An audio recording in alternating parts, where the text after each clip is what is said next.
দিবস নিয়ে কিছু কথা বলে শোনাচ্ছি। উপস্থিত সম্মানীয় অতিথি, শ্রদ্ধেয় সভাপতি, গুরুজন, শিক্ষক এবং আমার প্রিয় সহপাঠীবৃন্দ, আপনাদের সবাইকে স্বাগতম। আজ 15ই আগস্ট, ভারতের স্বাধীনতা দিবস। প্রথমেই আপনাদের জানাই ভারতের স্বাধীনতা দিবসের আন্তরিক শুভেচ্ছা ও অভিনন্দন। স্বাধীনতা দিবস ভারতের একটি জাতীয় দিবস। এবছর আমরা ভারতের ৭৮তম স্বাধীনতা দিবস উদযাপন করছি।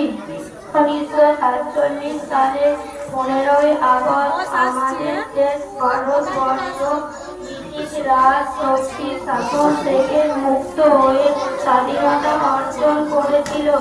শত শত মহান দেশপ্রেমী স্বাধীনতা সংগ্রামীদের আত্মত্যাগের বিনিময়ে এসেছে আজকের এই স্বাধীনতা।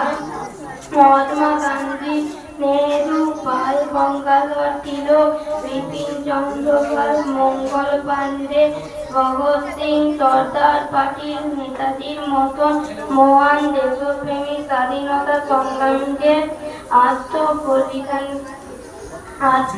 জীবন উৎসর্গ করেছিল। আমাদের দেশের স্বাধীনতার জন্য জীবন উৎসর্গ করেছিলেন।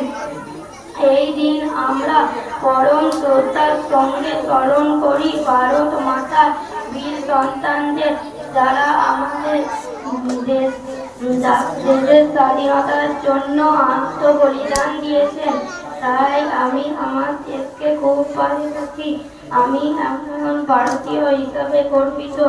জয় হিন্দ, বন্দে মাতরম।